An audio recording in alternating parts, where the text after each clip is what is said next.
Hi guys! +1 biology exam കഴിഞ്ഞിരിക്കുന്ന സമയത്തായിരിക്കും നിങ്ങൾ ഈ വീഡിയോ കാണുന്നത്. എങ്ങനെ ഉണ്ടായിരുന്നു +1 ബയോളജി എന്നുള്ള ആ ചോദ്യത്തിന് നിങ്ങൾ ഉത്തരം ഒന്ന് പറഞ്ഞു തരണം. കാര്യമായിട്ട് ഞാൻ എക്സ്പെക്ട് ചെയ്യുന്നത് വലിയ കുഴപ്പങ്ങളൊന്നുമില്ല, ഒരു ആവറേജ് എക്സാം അല്ലെങ്കിൽ ചില വീട്ടിലെങ്കിലും വളരെ എളുപ്പമായിരുന്നു എന്നുള്ള ആൻസറാണ് ഞാൻ പ്രതീക്ഷിക്കുന്നത്. ഒരുപാട് ബുദ്ധിമുട്ടേറിയ എന്നുള്ള ആൻസർ ഞാൻ നിങ്ങളിൽ നിന്ന് പ്രതീക്ഷിക്കുന്നില്ല. എന്നാലും അങ്ങനെയുള്ള കൂട്ടരും ഉണ്ടാവും. അപ്പോൾ അവരോട് എനിക്ക് പറയാനുള്ളത്, നിങ്ങൾ പേടിക്കൊന്നും വേണ്ട. ചിലപ്പോൾ നിങ്ങൾക്ക് എന്ത് ചെയ്തിട്ടുണ്ടാകും, ചില കയ്യബദ്ധങ്ങളോ ചില സ്ട്രെസ് കാരണമുള്ള ചില എന്തെങ്കിലും മിസ്റ്റേക്സ് ഒക്കെ വന്നത് കാരണമായിരിക്കും മാർക്ക് കുറയാൻ പോകുന്നത്. കാര്യമായിട്ട് നിങ്ങളെ വെള്ളം കുടിപ്പിക്കാത്ത, കുട്ടികളുടെ കണ്ണീര് കാണിപ്പിക്കാത്ത ഒരു ക്വസ്റ്റ്യൻ പേപ്പർ ആയിരുന്നു കടന്നുപോയത്. അപ്പോൾ കഴിഞ്ഞത് കഴിഞ്ഞു. നിങ്ങൾ എന്ത് ചെയ്യണം, ബയോളജിയെ കുറിച്ച് വിട്ട് കളയണമെന്ന് ഞാൻ ആദ്യമേ പറയുകയാണ്. ഇനി നമ്മളുടെ മുമ്പിലുള്ളത് ഫിസിക്സ് ആണ്. ഫിസിക്സിന് സത്യം പറഞ്ഞാൽ ഗ്യാപ്പ് ഇല്ല. എന്തുകൊണ്ടാണ് ഇങ്ങനെ ഒരു ടൈറ്റ് എക്സാം പാറ്റേൺ വെച്ചത് എനിക്ക് മനസ്സിലാവുന്നില്ല. അതിനെക്കുറിച്ച് ഇനി ആരോടും നമ്മൾ വിഷമം പറഞ്ഞിട്ടോ സങ്കടം പറഞ്ഞു തന്നൊരു കാര്യമില്ല. നിങ്ങൾക്ക് വിഷമം ഉണ്ടാവും, ദേഷ്യം ഉണ്ടാവും, ഒക്കെ ഉണ്ടാവും. പക്ഷേ നിങ്ങൾ എന്ത് ചെയ്യാം, ഇനി നിങ്ങൾ പഠിച്ചേ പറ്റൂ. മക്കളെ, നിങ്ങൾക്ക് ആ ഒരു ഫിസിക്സ് എന്ന് ആലോചിക്കുന്ന സമയത്ത് പലർക്കും ഒരു പേടിയാണ്. ചിലർക്കൊക്കെ ഒന്നും തോന്നാറില്ല കേട്ടോ. അവർ വിചാരിക്കും ഫിസിക്സ് പോട്ടെ, ഒന്നും പഠിച്ചില്ല. എടാ, ഫിസിക്സിനെ കുറിച്ച് നിങ്ങൾ പേടിക്കണം. നിങ്ങൾ ആലോചിച്ച് നോക്ക്, നിങ്ങൾ ഇത്തവണ ആദ്യമായിട്ടൊരു സെൻട്രലൈസ്ഡ് എക്സാം എഴുതിയപ്പോഴാണ് ക്രിസ്മസ് എക്സാം ആയിരുന്നു. ആ ക്രിസ്മസ് എക്സാമിന് ഫിസിക്സ് ആണ് നിങ്ങളെ ഏറ്റവും കൂടുതൽ കുഴപ്പിച്ച ക്വസ്റ്റ്യൻ പേപ്പർ ഉണ്ടായിരുന്നത് അല്ലേ? സാധാരണഗതിയിൽ എല്ലാ വർഷവും കുട്ടികളെ കുഴപ്പിക്കുന്ന ഒരു പേപ്പർ ഫിസിക്സ് ആണ്. ആ ഫിസിക്സിനെ നിങ്ങൾ എന്ത് ചെയ്യണം, ചെറുതായെങ്കിലും ഒരു ഭയത്തോടു കൂടി നിങ്ങൾ അപ്രോച്ച് ചെയ്യണം. എന്ന് വെച്ച് പേടിച്ചിരിക്കാനോ പഠിക്കാണ്ടിരിക്കാനോ നിങ്ങളെ മൂഡ് പോക്കാനോ ഒന്നല്ല ഞാൻ പറയുന്നത്. നിങ്ങൾ എന്ത് ചെയ്യണം, അതിനെ ഫേസ് ചെയ്യണം എന്നാണ് ഞാൻ പറയാം. നിങ്ങളുടെ ഫിയേഴ്സ്, അതായത് നിങ്ങളുടെ ഇൻസെക്യൂരിറ്റീസ് നിങ്ങൾ ഫേസ് ചെയ്ത് തുടങ്ങുന്ന സമയത്താണ് നിങ്ങൾ എന്ത് ചെയ്യുക, നിങ്ങളുടെ ജീവിതത്തിൽ എന്ത് ചെയ്യുക, വിജയിച്ച് തുടങ്ങാറ്.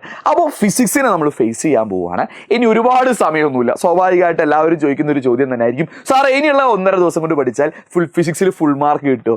ഞാൻ പറയുന്നു, കിട്ടുന്നവരുണ്ടാവാം. ഒരു 100 കുട്ടികളെടുത്താൽ അതിലൊരു 5 പേർക്കൊക്കെ മേ ബി എന്ത് ചെയ്യാം, ഇനിയുള്ളൊരു 1.5 ദിവസം കൊണ്ട് അവർ കഷ്ടപ്പെട്ട് പഠിച്ചു കഴിഞ്ഞാൽ ചിലപ്പോൾ ഫുൾ മാർക്കിൽ എത്തിയേക്കാം.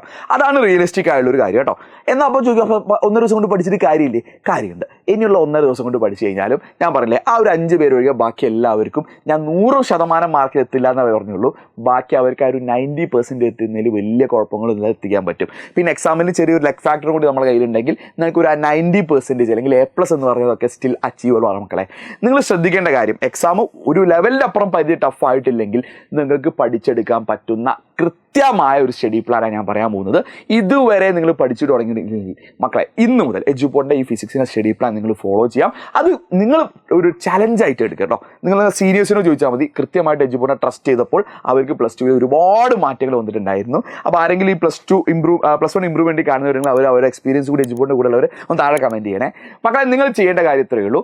ഇന്ന് തുടങ്ങുന്ന എഡ്യൂപോണിൻ്റെ സ്റ്റഡി പ്ലാൻ നിങ്ങൾ ഫോളോ ചെയ്യാം. മറ്റന്നാൾ നടക്കാൻ പോകുന്ന ഫിസിക്സ് എക്സാമിന് നിങ്ങൾക്ക് എത്രയാണോ എഡ്യൂപോണിൻ്റെ സ്റ്റഡി പ്ലാൻ കാണാതെ നിങ്ങൾക്ക് കിട്ടാൻ പോകുന്ന മാർക്ക്, അതിനേക്കാൾ എത്രയോ മടങ്ങ് ഞാൻ പറയുന്നില്ല, എത്രയോ ശതമാനം കൂടുതൽ എന്തായിരിക്കും മാർക്ക് കിട്ടിയിരിക്കും. അതായത് നിങ്ങളെ മാർക്ക് കൂടിയിരിക്കും എഡ്യൂപോണിൻ്റെ സ്റ്റഡി പ്ലാൻ ഫോളോ ചെയ്ത് കഴിഞ്ഞാൽ. അപ്പോൾ എന്തൊക്കെയാണ് എഡ്യൂപോണി ചെയ്യാൻ പോകുന്നത് വെച്ച് കഴിഞ്ഞാൽ, നമ്മുടെ മുമ്പിൽ ഒരുപാട് സമയം ഇല്ലാത്തതുകൊണ്ട് തന്നെ ഞാൻ എന്ത് ചെയ്യുന്നു, ഞാൻ നേരെ പ്രസൻറ്റ് ചെയ്യാൻ പോവാണ്.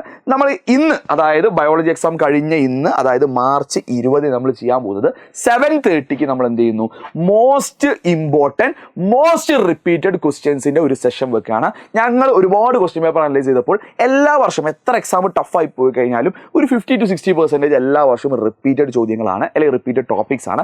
അപ്പോൾ അത്തരം ചോദ്യങ്ങൾ പഠിച്ചു കഴിഞ്ഞാൽ തന്നെ എക്സാമിൻ്റെ ഒരു 50-60% കവറായി കഴിഞ്ഞു.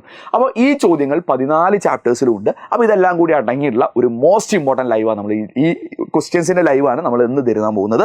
സോ 7:30 നമ്മൾ സ്റ്റാർട്ട് ചെയ്യുന്ന ഒരു 5.5 hour ഒക്കെ നമ്മൾ എക്സ്പെക്ട് ചെയ്യുന്നുണ്ട്. അപ്പോൾ നിങ്ങൾ എന്ത് ചെയ്യാം, അത്യാവശ്യം പ്രിപ്പയർ ആയിട്ടിരിക്കുക. ചോദ്യങ്ങളായിരിക്കും, ചോദ്യങ്ങളുടെ ഉത്തരം നിങ്ങൾ പ്രോപ്പറായിട്ട് പഠിക്കുക. എന്നിട്ട് ലൈവായിട്ട് തന്നെ നിങ്ങൾ എന്ത് ചെയ്യുക, പഠിക്കുക. ഇത് വളരെ ഇമ്പോർട്ടൻ്റ് ആണ്. ഇതിൽ നമ്മൾ ഒരു പരിധിക്കപ്പുറം ഡിഫിക്കൽട്ട് ഉള്ള ക്വസ്റ്റ്യൻസ് നമ്മൾ ഈ ലൈവിൽ ഡിസ്കസ് ചെയ്യില്ല. അതിൻ്റെ റീസൺ എന്താ മക്കളെ, നിങ്ങൾ ആലോചിച്ച് നോക്ക്. എക്സാം ഞാൻ നേരെ പറയാം, എത്ര ടഫ് എക്സാം ആണെങ്കിലും 50 to 60% എന്തായിരിക്കും, അതിൽ റിപ്പീറ്റഡ് ക്വസ്റ്റ്യൻസ് ആയിരിക്കും. ഇനി ഒരു എളുപ്പമുള്ള ഒരു ആവറേജ് ക്വസ്റ്റ്യൻ പേപ്പർ ആണെങ്കിൽ അതൊരു 80% ആയിരിക്കും. സോ എക്സാമിൽ വരാൻ പോകുന്ന ഒരു 80%, എത്ര എളുപ്പമുള്ള ഒരു പേപ്പർ ആണെങ്കിലും 80 to 90% ക്വസ്റ്റ്യൻസ് ഈ ഒരു സെഷനിലായിരിക്കും. അപ്പോൾ നിങ്ങൾക്ക് സാർ, അപ്പോൾ ഞങ്ങൾക്ക് ഫുൾ മാർക്ക്, ഞങ്ങൾ ഇമ്പ്രൂവ്മെൻറ്റ് ടാർഗറ്റ് ചെയ്യുന്ന കുട്ടികളാണ്, അല്ലെങ്കിൽ ഞങ്ങൾ ഫുൾ മാർക്ക് ടാർഗറ്റ് ചെയ്യുന്ന +1 കുട്ടികളാണ്. മക്കളെ, നിങ്ങൾ പേടിക്കേണ്ട. എക്സാമിൻ്റെ തലേ ദിവസമായിട്ടുള്ള ഞങ്ങൾ ആദ്യമായിട്ടാണ് അൾട്ടിമേറ്റ് ക്വസ്റ്റ്യൻ ബാങ്ക് എക്സാമിൻ്റെ തലേ ദിവസം തരാൻ പോകുന്നത്. സാധാരണ അൾട്ടിമേറ്റ് ക്വസ്റ്റ്യൻ ബാങ്ക് എന്നുള്ള കൺസെപ്റ്റ് ഞങ്ങൾ എക്സാമിൻ്റെ 2 or 3 ദിവസം മുമ്പായിരിക്കും ആയിരുന്നു, ഇവിടെ ഗ്യാപ്പ് ഇല്ല. അപ്പോൾ ആദ്യം അൾട്ടിമേറ്റ് ക്വസ്റ്റ്യൻ ബാങ്ക് വന്നു കഴിഞ്ഞാൽ നിങ്ങൾ എന്ത് ചെയ്യും, നിങ്ങൾ ആകെ പേടിച്ചോ, ഇത് തീർക്കാൻ പറ്റില്ലെങ്കിലോ. അപ്പോൾ നമ്മൾ എന്ത് ചെയ്യുന്നു, ബേസിക് ആയുള്ള കാര്യങ്ങളെല്ലാം സെറ്റായി കഴിഞ്ഞിട്ട് അൾട്ടിമേറ്റ് ക്വസ്റ്റ്യൻ ബാങ്കിൽ ഈ പറഞ്ഞ ചോദ്യങ്ങളും കൂടി ഇൻക്ലൂഡ് ചെയ്ത് ഇതിൻ്റെ വെറൈറ്റീസ് ഇൻക്ലൂഡ് ചെയ്തിട്ടുള്ള ഒരു സെഷൻ ആയിരിക്കും. നമ്മൾ സ്റ്റാർട്ട് ചെയ്യുന്നത് എക്സാമിൻ്റെ തലേ ദിവസം 3 PM 3 PM സ്റ്റാർട്ട് ചെയ്ത് വൈകിട്ട് നമ്മൾ എന്ത് ചെയ്യുന്നു, ഒരു ബ്രേക്കൊക്കെ തരും. എന്നിട്ട് നമ്മൾ എന്ത് ചെയ്യും, നോമ്പിന് ശേഷം റീസ്റ്റാർട്ട് ചെയ്യും. ഒരു അപ് ടു ഒരു മിഡ് നൈറ്റ് ഒക്കെ നമുക്ക് എക്സ്പെക്ട് ചെയ്യാം. അപ്പോൾ അതിനുശേഷം പിറ്റേ ദിവസം നിങ്ങൾക്ക് രാവിലെ റോക്കറ്റ് ലൈവ് ഒക്കെ ഉണ്ടാവും ആസ് യൂഷ്വൽ രാവിലെ 6 മണിക്ക്. അപ്പോൾ അപ്പോൾ നിങ്ങൾക്ക് എന്ത് ചെയ്യാം, ഇതൊക്കെ പ്രിപ്പയർ ചെയ്യാൻ പറ്റും. ഇനി ഷുവർ ക്വസ്റ്റ്യൻസ് വീഡിയോ ആയിട്ട് നമ്മൾ റെക്കോർഡ് വീഡിയോസ് ആയിട്ട് എന്ത് ചെയ്യുന്നത് ചെയ്യുന്നുണ്ട്. അപ്പോൾ നിങ്ങൾ പഠിച്ച ചാപ്റ്റേഴ്സ് നിങ്ങൾക്ക് വേണം എന്ത് ചെയ്യും, ഒന്ന് റിവൈസ് ചെയ്ത് നോക്കാം. ലൈവ് കാണാത്ത വേണമെങ്കിൽ റിവൈസ് ചെയ്യാം, അല്ലെങ്കിൽ ലൈവ് കണ്ടുകൊണ്ട് വേണമെങ്കിൽ ഇതൊക്കെ റിവൈസ് ചെയ്യാം. ഇതുപോലെയുള്ള റെക്കോർഡ് വീഡിയോസ് നമ്മൾ ഈ ചാനലിൽ തന്നെ അപ്ലോഡ് ചെയ്യുന്നുണ്ട്. അപ്പോൾ നിങ്ങൾ കൃത്യമായിട്ട് പഠിക്കുക. All the best. ഞങ്ങൾ കൂടെ ഉണ്ട് കേട്ടോ.